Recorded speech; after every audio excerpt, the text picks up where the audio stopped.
hindi na napag-usapan ni Vice President Sara Duterte at dating Pangulong Rodrigo Roa Duterte ang naging desisyon ng International Criminal Court o ICC sa apela ng kampo ng dating Pangulo sa interim release.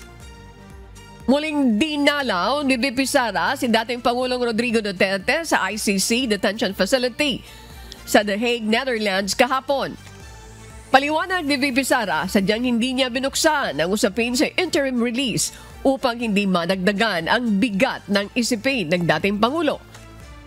Sa kabila nito, iginit niya ang nananatiling matatag ang kanilang pamilya at umaasa sila na magiging patas at malinaw ang proseso sa ICC.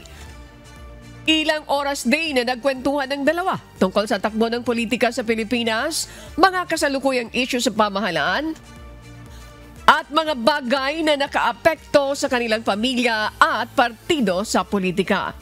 Samantala, nagpaabot din si VP Duterte ng pasasalamat sa patuloy na suporta ng mga Pilipinong nagpapadala ng mensahe at panalangin para sa kanilang ama.